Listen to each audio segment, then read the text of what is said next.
It was Christmas Eve when the letter came, plain, unassuming, yet it hit me like a bolt out of the blue. There I was, sitting by the fire, sipping my tea, minding the small worries of everyday life, bills, work, and the usual family fuss. Then, suddenly, I held in my hands the application form of my aunt's daughter, asking for an international scholarship. And wouldn't you know it, the final interviewer was me. I stared, heart skipping, after all the years, all the lies, all the grudges. What was fate trying to tell me? Real quick, if you enjoy stories where karma finally clocks in, hit subscribe. We've got a lot of those around here. Let's continue. My name's Nina, and at 32 I suppose I'm neither young nor old but somewhere perched comfortably, or uncomfortably, between the two.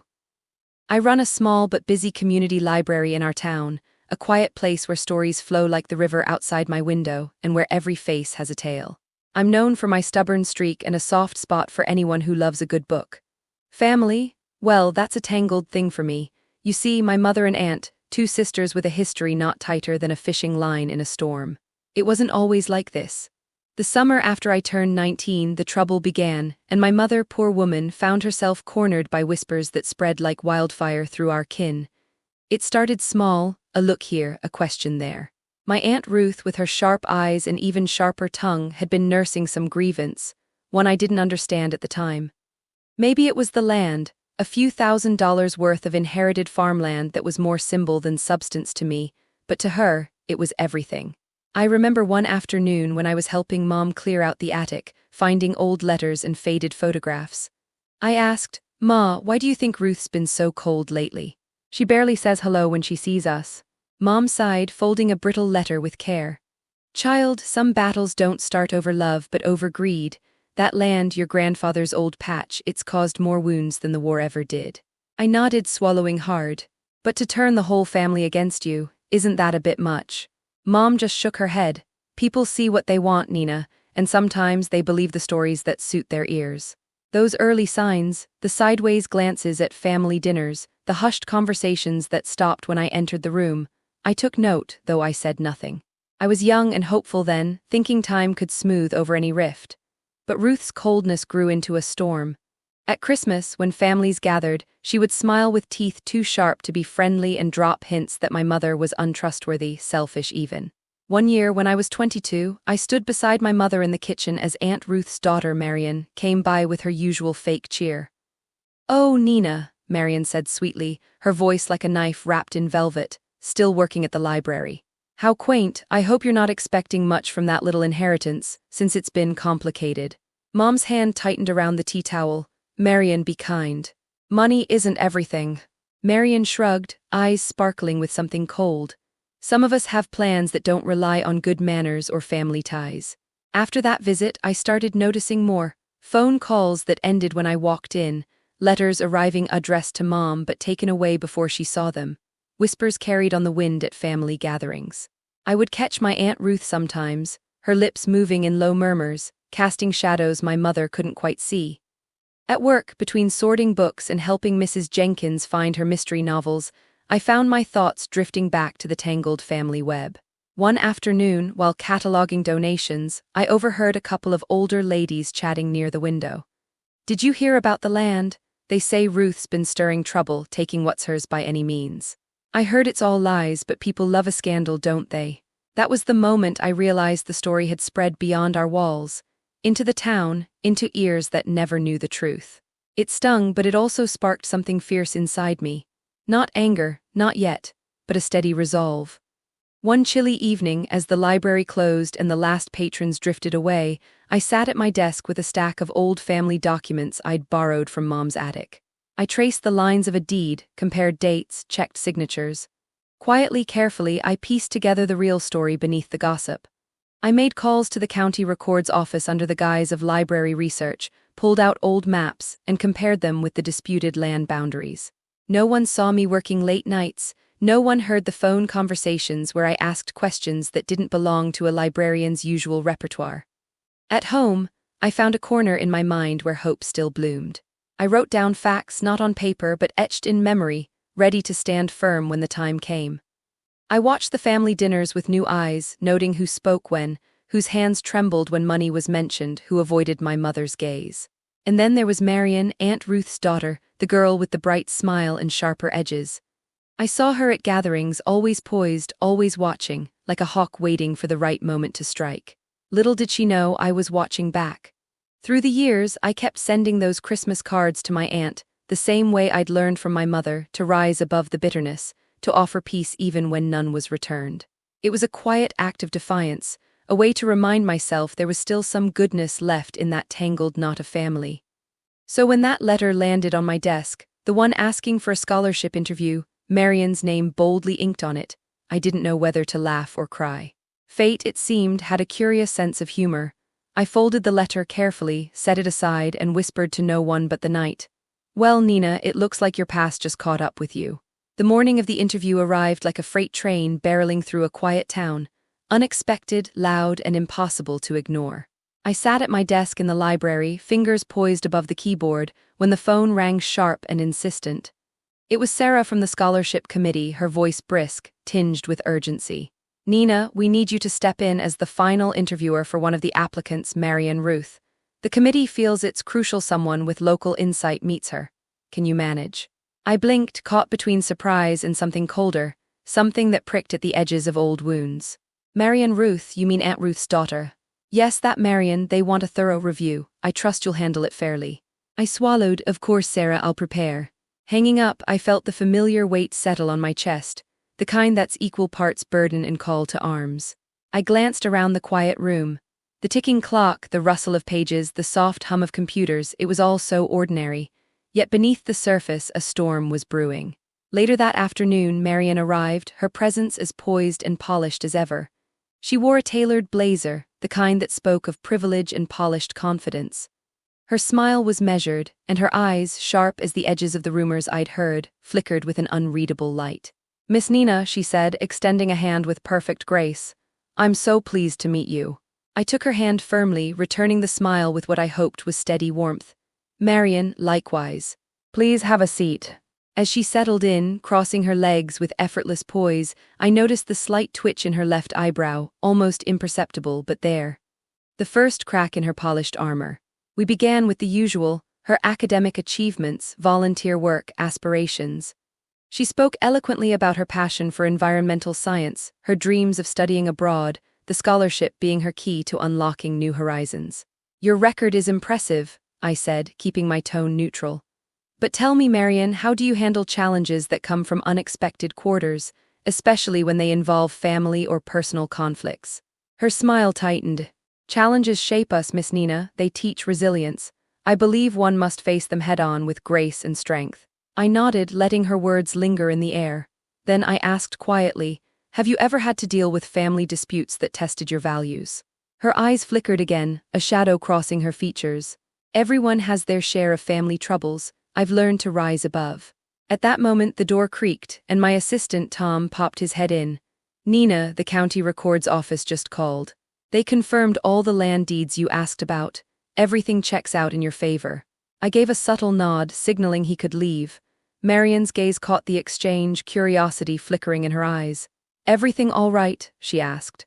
"Just work," I replied, voice steady. The interview continued, the tension rising like a slow burn.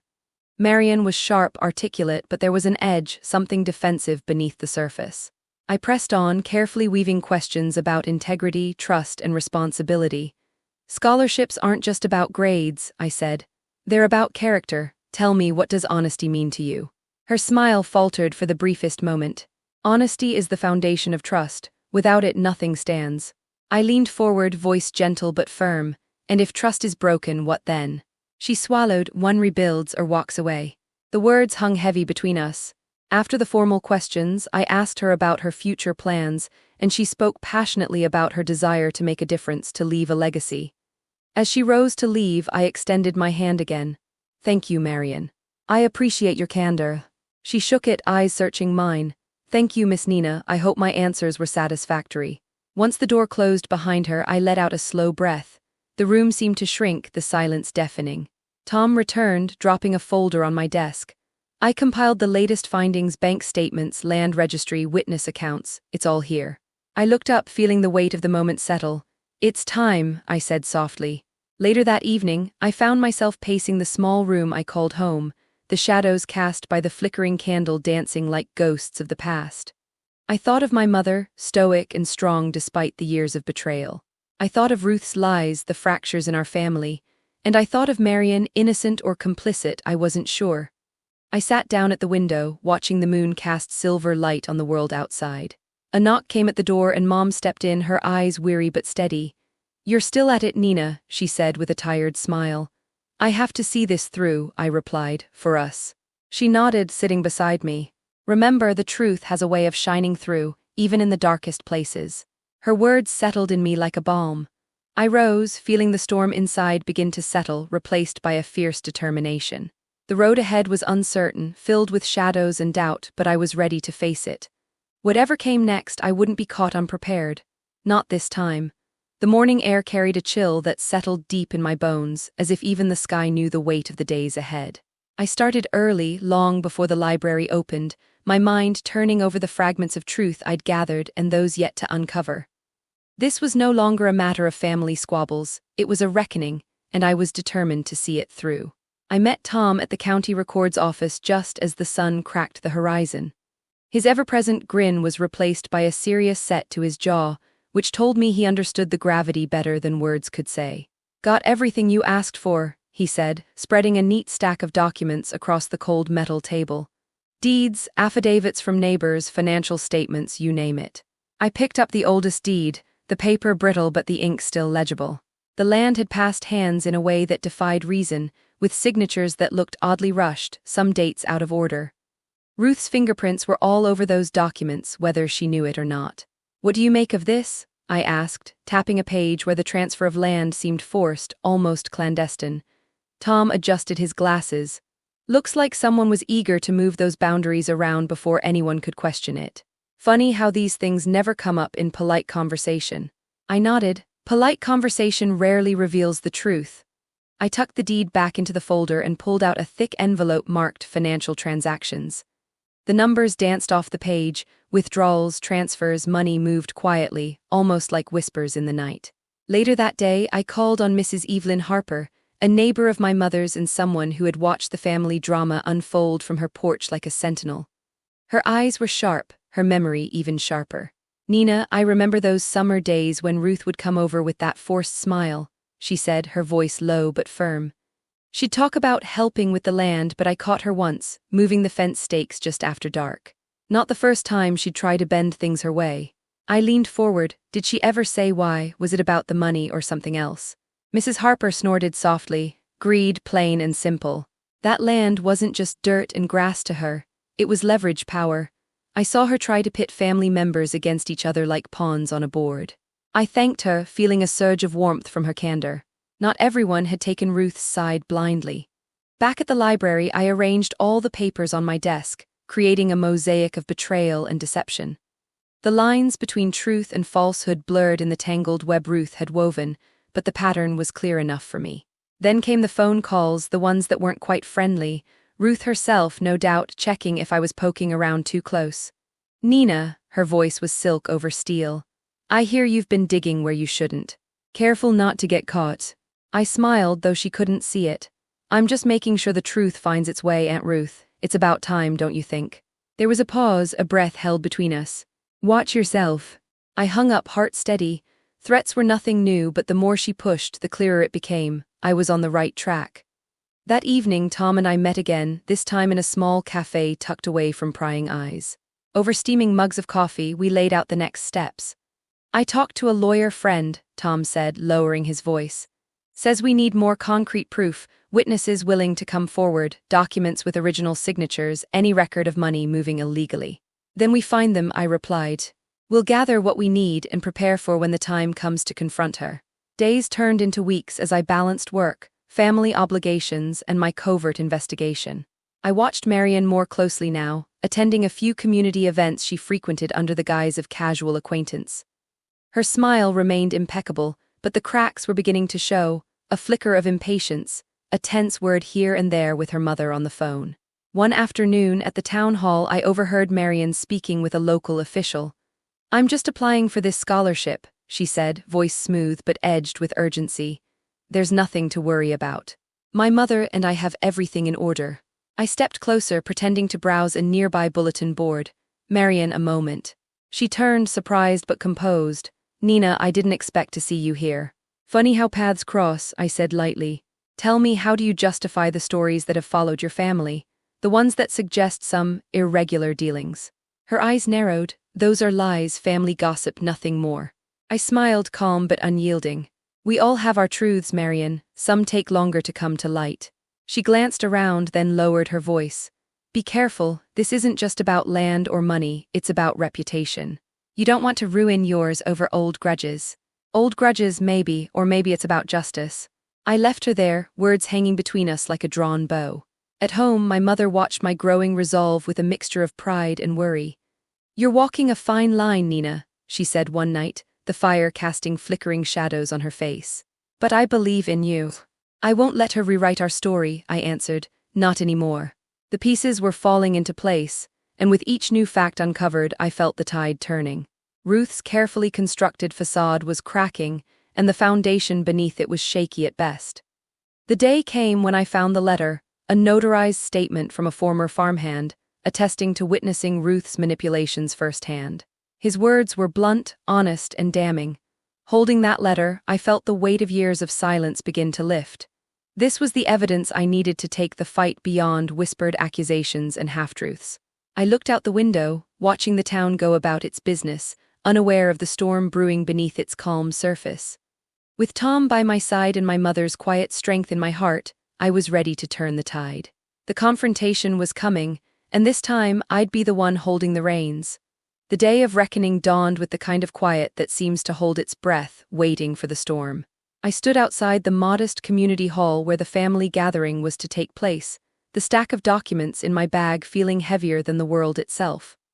My mother beside me gave a steady squeeze to my hand, her silent way of lending strength. As we entered, the room was thick with unease. Faces that once greeted me with smiles now twisted in suspicion or disdain. And there, near the fireplace, stood Ruth, her posture rigid, eyes narrowing as if she could burn a hole through me. Marian hovered close by, her polished mask firmly in place. I cleared my throat, drawing every eye. Family, I began, voice calm but resolute. We've all heard stories, some true, some twisted beyond recognition. It's time to lay the cards on the table. Ruth's lips curled into a tight smile. Nina, is this your idea of holiday cheer, dragging old disputes out like forgotten ghosts? I smiled back, cool as a mountain stream. Not cheer, Aunt Ruth, clarity. One by one, I pulled out the evidence, the deeds, the affidavits, the farmhand's notarized statement. The room buzzed with murmurs as I laid bare the truth. The shifted boundaries, the forged signatures, the money moved under false pretenses. Ruth's eyes flickered with a mixture of shock and fury.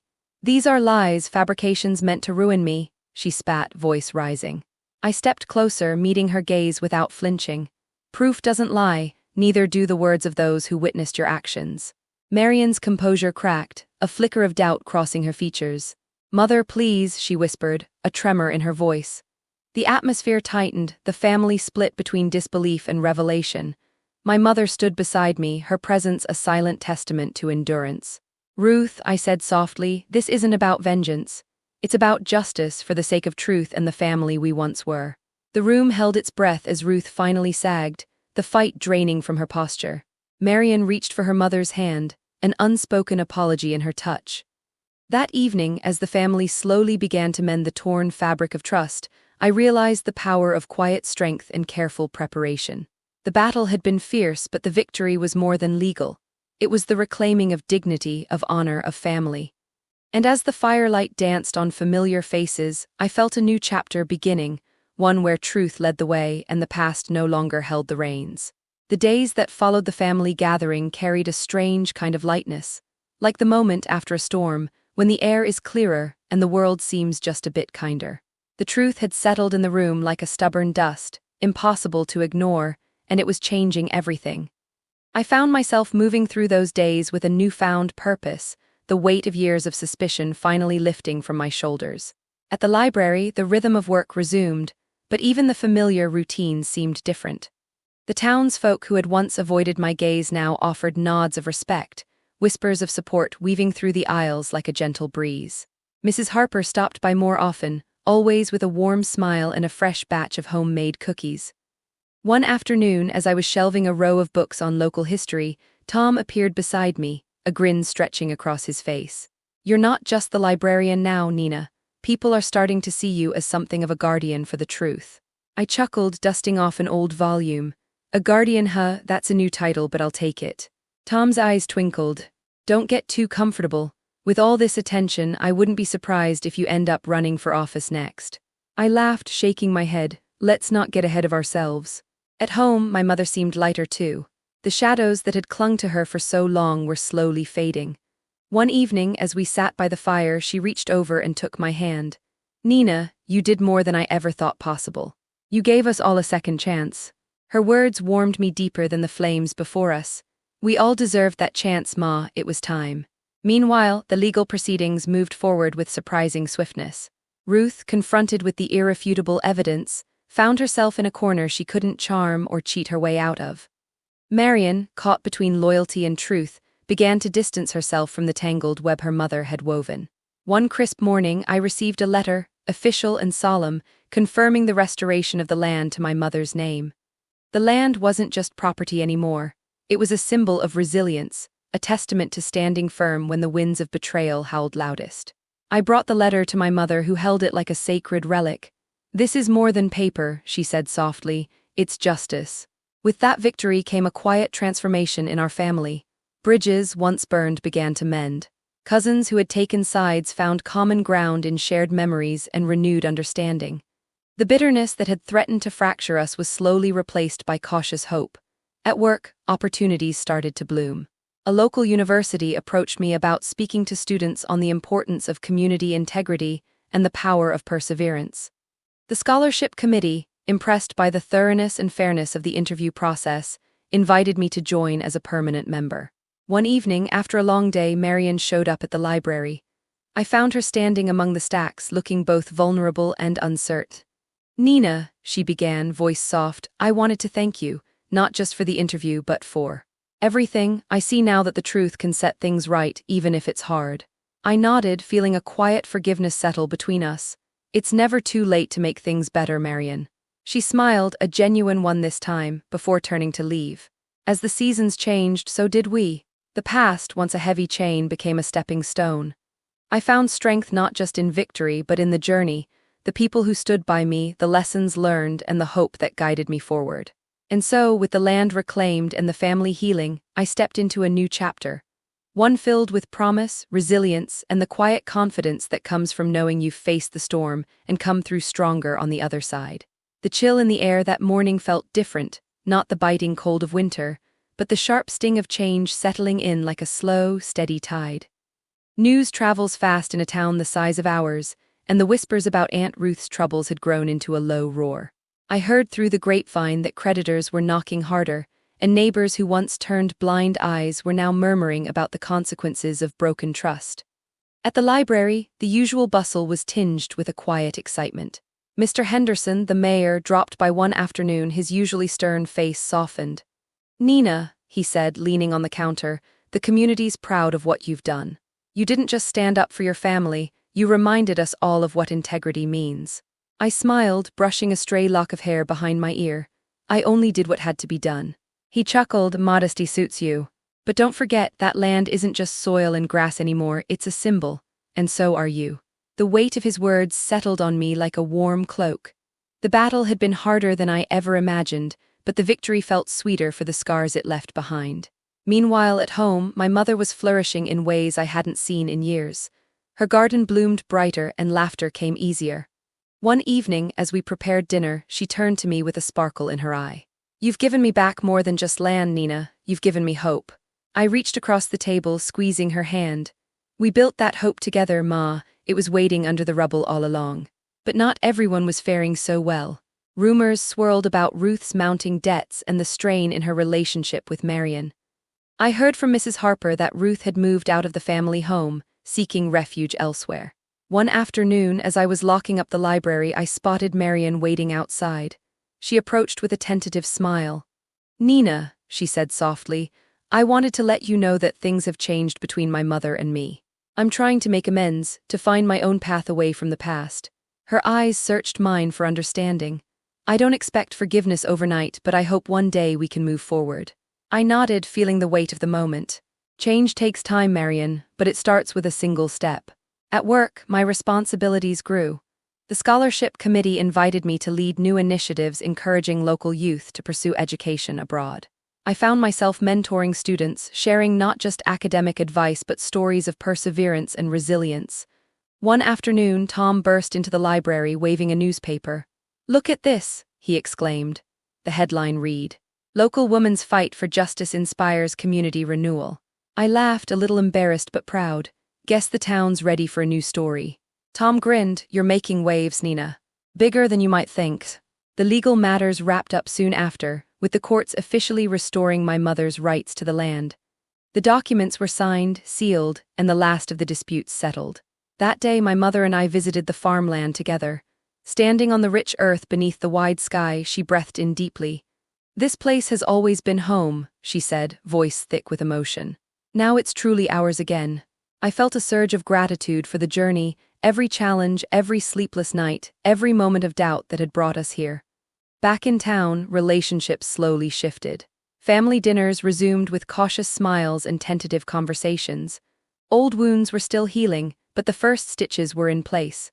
One evening, as we gathered around the fireplace, my mother raised her glass.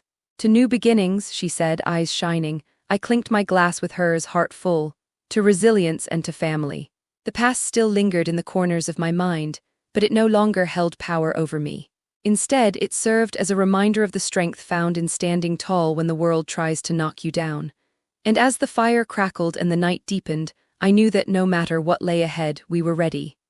Together. The sun was dipping low when I found myself on the porch, a gentle breeze carrying the scent of fresh earth from the reclaimed land. Mom joined me, her smile quiet but fierce. "Nina," she said, "you've turned what once was broken into something stronger than I dreamed." I looked at her, feeling the years melt away. It wasn't just me, it was all of us, those who believed truth mattered. Tom walked up then, holding 2 steaming cups. "Here's to new chapters," he said, handing me one. I clinked my cup with theirs, the warmth settling deep. "Here's to resilience, to family mended and futures unwritten." Marian appeared at the gate, hesitant but genuine. "May I join you?" I nodded, welcoming her into this fragile peace. As twilight wrapped the world, I knew this was just the start, a life rebuilt from ashes, wiser and unbreakable.